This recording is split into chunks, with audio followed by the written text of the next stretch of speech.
So, imagine it's 1995, and I'm walking through a Smith's grocery store. Now, bear in mind that back in the day, Smith's actually let you rent VHS tapes. Hell, back then, they actually let you rent Super Nintendo games, and who remembers what those are, right?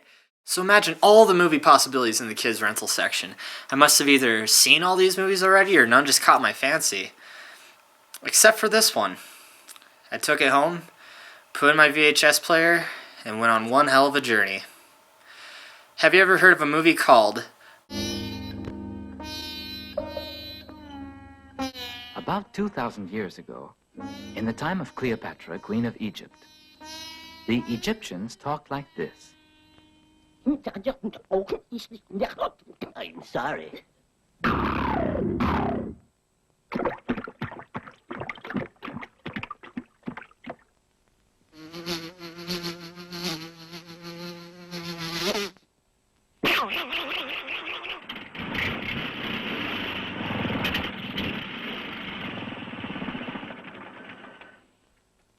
Cut.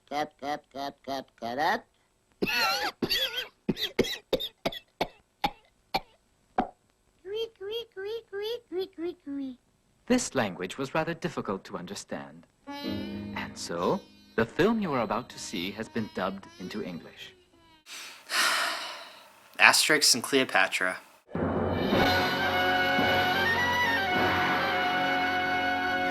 Asterix is actually a series of French comic books written by René Goscinny and illustrated by Albert Uderzo that made its debut in 1959. Yeah, we're going way back now. The story of the comics features three particular Gauls, Asterix, Obelisk, and Getafix? The comics were a success, so as such, in 1968, an animated feature was made based on one of the Gauls' exploits, this particular one having to do with ancient Egypt. I should point out, though, that this is actually the second animated feature based off the comic books, the first one being called Asterix the Gaul or something, but I have neither seen nor heard about it. So yeah, another foreign cartoon. Let's get this over with. After that fucking lovely and coma-inducingly random prologue, we see Egypt in its ancient glory. It's here we are introduced to Caesar and Cleopatra, and yes, she is supposed to be the Elizabeth Taylor version, seen here imitating a chicken. It's just plain silly. There's nothing else to add, unless it's to say that your statement is infamous. My people have built the pyramids, the Tower of Pharaohs, the temples, the obelisks. A long time ago, my Cleopatra. Enough! Very well, then. If you win your bet, I'll admit the Egyptian people are still powerful. So, if you couldn't understand a goddamn thing that was said just now, Caesar pretty much called Egypt out for not being the great civilization it used to be. So, Cleopatra challenges this idea by having the grandest palace of all Egypt be built for Caesar in 3 months. And yes, you heard that right. Caesar insulted Cleopatra's people, and she decides that she's going to build him a grand palace to prove him wrong. This is the premise of our movie, people. So Cleopatra calls on Oedipus, the worst-known architect of all Egypt, to build Caesar's super palace. I don't get it either. I will have you thrown to the crocodiles. Go. So now Oedipus's life is on the line, so he figures magic solves everything, and he happens to know of a wizard in Gaul. Enter Getafix, Asterix, Obelisk, and his pet dog Dogmatix. Get it? 'Cause they're Gauls. Moving on. Oedipus shows up to the Gauls' village to find Getafix. Hey now, France, you stick to your own cartoon hijinks here. You don't want to make Bugs Bunny angry now. I've already seen what he does to people who don't like his video games. So the two friends meet up, and of course, they all agree to go to Egypt and help build the palace. I'm coming back to Egypt with you. What the hell are they saying? Us do a poopa knees? Ask scuba to the peas? Anyway, they get on a boat to Egypt and are attacked by pirates. Cue pointless action sequence. Okay, the scene does serve a purpose, as it introduces us to Getafix's potion, which Asterix drinks and...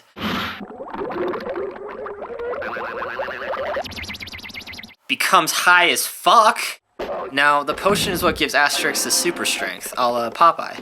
But in all fairness, the movie never resorts to Asterix being stuck in a jam and just happening to find a bottle of potion lying nearby. So give them points for not being lazy.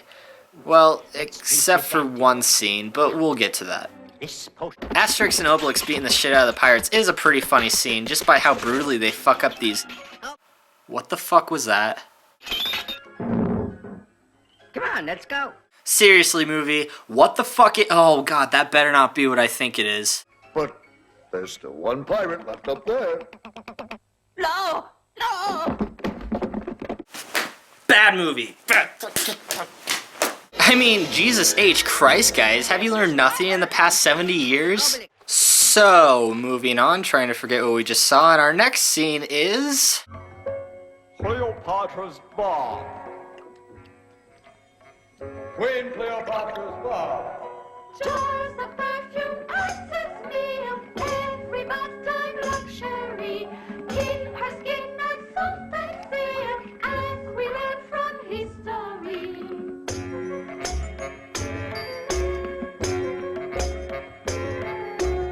La la la la la la la la la la la la la la la la. Queen Cleopatra's Line. Queen Cleopatra's Line. Cleopatra's Line. Why, movie? Why?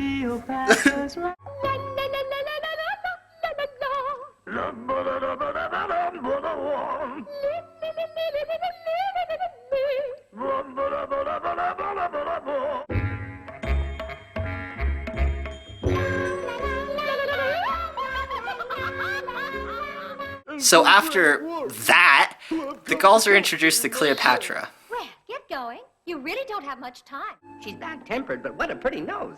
Yes, very pretty. Nice, but her nose is easily put out of joint. It's a pretty nose, too. Okay, what is that all about? What's so special about Cleopatra's nose? Is it because it's the only nose in this movie that doesn't take up half of a fucking face? We then see that Oedipus is in fact a horrible architect, which continues to beg the question why Cleopatra chose him to build the ultimate palace of Egypt.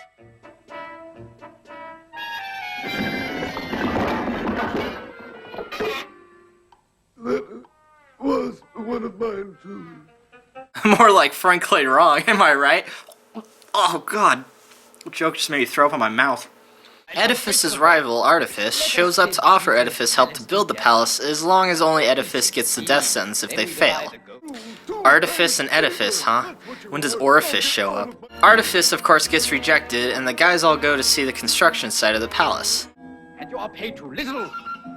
Stop work now. Artifice decides to stir up a strike among the workers, and these are probably the most easily influenced workers on the face of the earth. So the workers are mad because they suddenly decide the work is too hard. Of course, the solution to this is to give them Getafix's potion, which Obelisk apparently wants real bad, but Getafix keeps cockblocking him.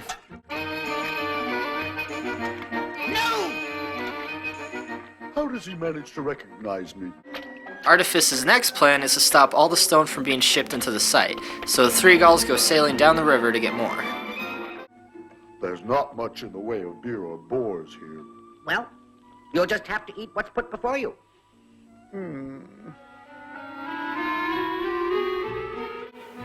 What's wrong with Obelisk? Beer for Asterix. Oh no. Oh god, no. Don't tell me. This can't be. When you're eating well, you're well. When you're eating well, you're well. Excuse me while I go insane for a little bit. When you're eating well, you're well. If you rub your food, you're ill. If you rub your food, you're ill. Loss of appetite is a dreadful blight. If you rub your food, you're ill.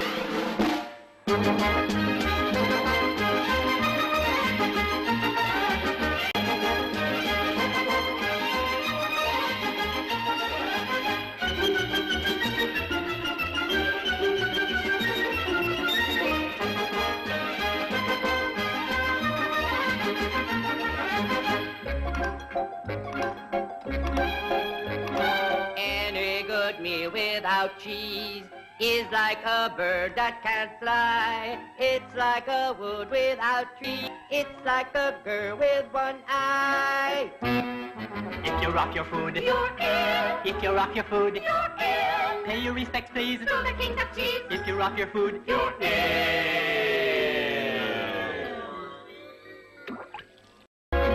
If you're off your food, you're ill. If you're off your food, you're ill. Loss of appetite is a dreadful blight. If you're off your food, you're ill. Never forget what we say. Eat and drink well while you may. Up with beer and more, bring us plenty more. When you're eating well, you're well.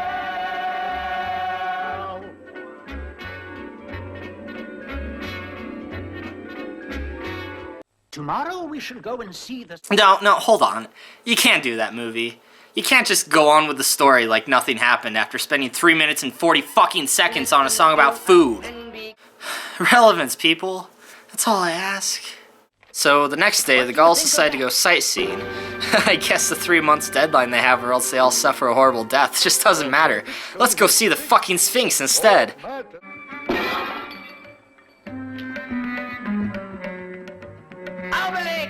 Oh dear, oh dear, oh dear.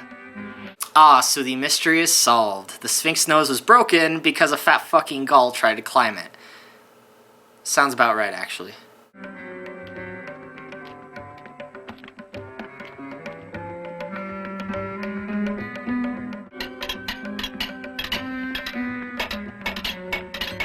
Okay, that's pretty funny. So next up, the Gauls go to see the pyramids. From the top of these pyramids here, 20 centuries look down on you. That's a pretty accurate drawing of the pyramids, guys, but I kinda doubt they look that run down 2,000 years ago. I am a guide, and I can... So Artifice's lackey... I'm counting on you, Crew Cut. Crew Cut? What the fuck is with the names in this movie? Offers them a tour of the pyramids. Of course, he ends up leaving them there alone and completely lost, so Get-A-Fix finally decides to give Obelix some of the potion. Almost? Obelix, after you. Can I have a little bit more? Oh god, you create a monster! He's addicted to power! So the Gauls eventually make it out okay, rendering that whole scene completely pointless. Artifice's next plan is to hire a bunch of pirates to intercept the Gauls' ships on their way back to the construction site. The same pirates who got their asses handed to them earlier! Oh boy, I smell hijinks! Right, then, me hearties. Don't lose your nerve. It's full of gold! What the fuck, movie? Subtle. Really fucking subtle. Ugh, moving on. Artifice is finally fed up with the Gauls and comes up with a plan to, and I'm not kidding, poison Cleopatra with a cake and blame it on the Gauls. That's some fucked up shit right there. This guy hates Oedipus so much that he's willing to kill the fucking queen just to get him in trouble. What follows is probably the greatest song you'll ever hear in a forgettable children's cartoon. Take a big bowl of strychnine, cream with hemlock till it's green. Take a glass of paraffin, warm it up and dip it in. No, I'll put in 2 for luck. Put some snake's blood in a bowl, then stir in a crushed tadpole. Add a thimble full of glue. And a spot of sugar, too. No! No? Oh, well. Add rat poison to the brew. Cobra's venom goes in 2. Sweeten it with orange juice. 3 segments is what you use. No, I think just 1 will do. Thicken all with mandrake root. Decorate with moldy fruit. Just before the funeral. And a spot of vitriol. No! Oh, yes! Aha, I knew it would be a good idea.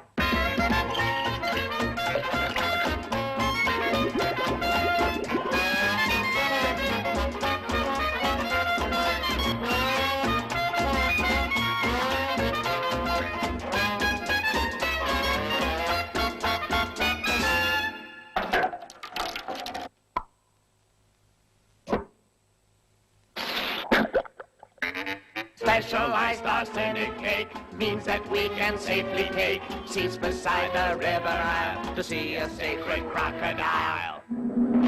Eat. The Gauls. Ba-ba-doo-doo-doo-wah-wah. Yeah. Now that's some good attempted murder. Cleopatra fortunately has a royal taster who gets sick from the cake. A cake stuffed with arsenic, and all he does is writhe around like he just ate a week's worth of Del Taco. Whatever. The Gauls are called in and immediately thrown into the dungeon. They'll There's not a moment to lose. Let's drink this antidote and get out. This potion will neutralize the effects of the poison. But then instantly get out of trouble because the writers were lazy. How the hell would Getafix think to bring with him a potion that neutralizes poison? And you're probably saying, well, he just thought ahead. And okay, I could go with that. But what's really pissing me off is how easily solvable this problem was. It's just like, oh no, we're in trouble. I have a potion to get us out of trouble. Hooray! So, another pointless scene. Finally, the Gauls decide to go after Artifice, which of course leads to a Scooby-Doo chase sequence.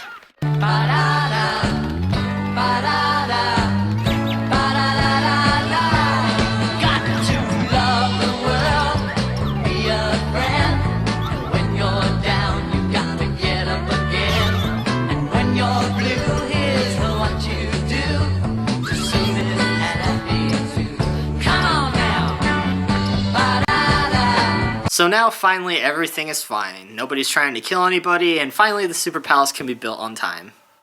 You are to knock over the cauldron of magic potion, and you are to get hold of that Gaulish druid. A bag of gold, if you are successful. Get moving. By Jupiter! Dun, dun, dun! So yeah, now fucking Caesar wants to screw the Gauls over. I just don't get it. Caesar's getting a massive palace out of this. Why is he so keen on fucking it over? So Cleopatra doesn't prove him wrong? Mission accomplished, oh Caesar. Did he just...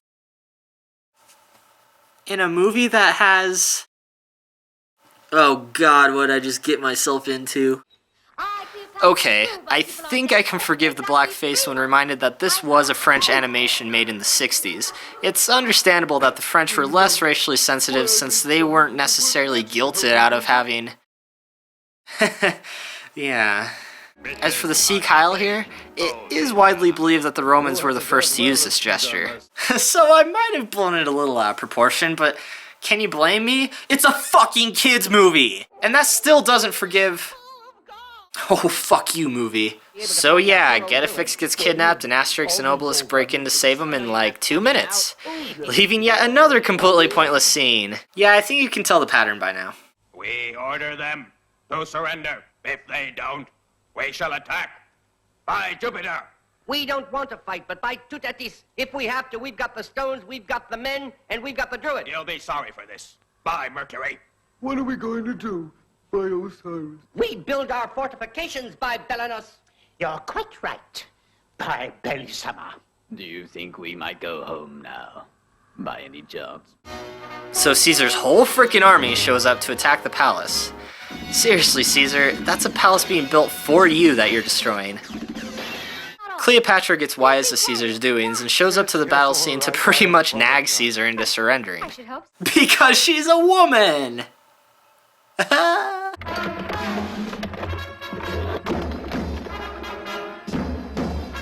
Hold up. What is that soldier doing? He's holding his crotch. He's totally holding his crotch. Look at it. So finally, the movie reaches its denouement and everything wraps up nicely.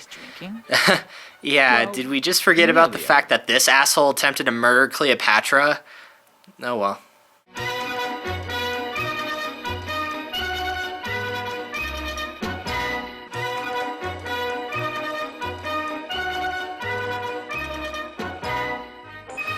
So, Asterix and Cleopatra. What can I say? Well, how about the fact that I actually frickin' love this movie? And I'm not kidding. This movie had its moments where I had to laugh out loud by how off the wall and fucking bizarre it was. And I'm pretty sure it was intentional. Think of it as an 80-minute long Bugs Bunny cartoon. They didn't take themselves seriously, so why should I?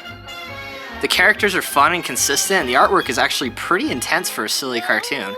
And no, I'm not talking animation, I'm talking artwork. Some of these backgrounds are just amazing, and you can tell a lot of work was put into them. This movie does have its weird moments though, but I think it just adds to its quirkiness. My only real complaint about this movie is that some of the art design choices are kinda... yeah, but if you can get through that and accept it as innocent and unintentional, then I would totally recommend this movie to people, just to watch something fun and completely off the wall. And I'm not the only one who feels this way about the franchise. They have a huge following in France. So huge that there's a goddamn theme park based on the comics. They're like the Disney of France or something. There was even a live-action version of the Asterix and Cleopatra movie made in 2002. And believe it or not, it's even weirder than this one! En te faisant construire un palais, par exemple. Is that Monica Bellucci? Moi aussi, ça me saoule quand il y a trop de monde. Oh, well now. Damn it! Why couldn't that have been the movie I watched as a kid? So hey, a good kids movie. At least in my humble opinion. That should seem promising, right?